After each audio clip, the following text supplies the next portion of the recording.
అదే కామెంట్ ఎవరి మీద? బీఆర్ఎస్ మీద. మరో ఇద్దరు హైకోర్టు జడ్జిలపైన నిఘా.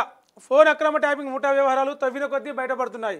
త్రిపుర గవర్నర్ నల్లు ఇంద్రసేనారెడ్డి వినియోగించిన ఫోన్ను రహస్యంగా విన్నట్లు వెల్లడైన ఉదంతం మరొక ముందుగా తాజాగా మరోటి వెలుగులోకి వచ్చింది. ఇద్దరు హైకోర్టు జడ్జిలపైన నిఘా ఉంచినట్లు వెల్లడైంది.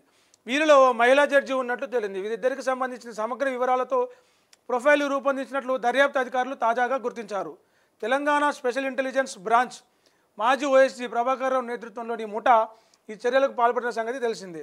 ముఠాలోని ఓ కీలక నిందితుడు సెల్ ఫోన్ విశ్లేషణలో జడ్జిల ప్రొఫైల్ల వ్యవహారం వెలుగు చూసింది. నిందితుడు సెల్ ఫోన్ రాజకీయ నాయకుల ఫోన్లు ట్యాప్ చేసిర్రు, సొంత పార్టీ నేతల ఫోన్లు ట్యాప్ చేసిర్రు, ప్రతిపక్ష పార్టీ నేతల ఫోన్లు ట్యాప్ చేసిర్రు, వేరే పార్టీ నేతల ఫోన్లు ట్యాప్ చేసిర్రు. అంటే వాళ్ళు ఏం మాట్లాడుకుంటున్నారు?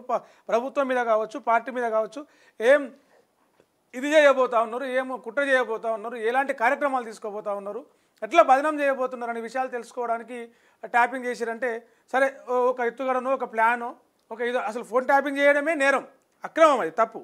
అలాంటిది చేసిరు. చేసినప్పుడు రాజకీయ నాయకులు సొంత పార్టీ నేతలు ఏమన్నా మాట్లాడుకుంటున్నారా, పార్టీలు ఏమైనా కుట్ర చేస్తున్నారా, బయట పార్టీకి పోతున్నారా అని తెలుసుకోవడానికి కుట్ర చేసిరు. అట్లా తెలుసుకోవడానికి ట్యాపింగ్ చేసిరంటే ఏమని అనుకోవచ్చు. వేరే పార్టీల నేతలు ట్యాపింగ్ చేసిరంటే ఏమని అనుకోవచ్చు. ఐఏఎస్ అధికారులు ఏమన్నా దాన్ని ఏమంటారు, లాబింగ్ ఏమైనా చేస్తురా, ఏమైనా కుట్రలు చేస్తురా, అవినీతి చేస్తురా, ఏం చేస్తారని తెలుసుకోవడానికి ఫోన్ ట్యాపింగ్ చేసిరంటే సరే, అదొక రకంగా అధికారంలో ఉన్న పార్టీ కావచ్చు, ప్రభుత్వం కావచ్చు, అది ఎప్పుడు ఆ నిఘా అనేది ఉంటుంది కాబట్టి అనుకోవచ్చు. కానీ జడ్జీలు, న్యాయం చెప్పే జడ్జిల ఫోన్లు కూడా ట్యాప్ చేసి వాళ్ళ ఫ్యామిలీ, వాళ్ళ కుటుంబ సభ్యుల వివరాలు అన్నిటితోటి ప్రొఫైల్ తయారు చేసి పెట్టుకోవడం అంటే అది దేనికి అర్థం, దేనికి నిదర్శనం, ఏమనుకోవాలి దాన్ని?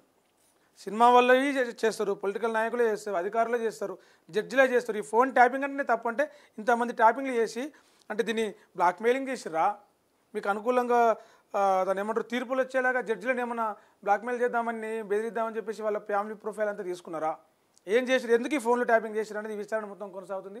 చివరి అంకం అంటే ఆల్మోస్ట్ ప్రీ క్లైమాక్స్ అని చెప్పాలి ఇది. నెక్స్ట్ ఈ ప్రీ క్లైమాక్స్ అయిపోతే నెక్స్ట్ క్లైమాక్సే.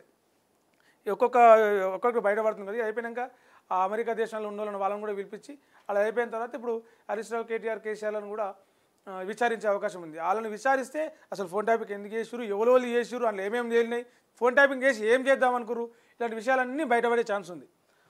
రైట్. వచ్చే ఏడాది కరెంటు ఛార్జీల పెంపు ఉండదు.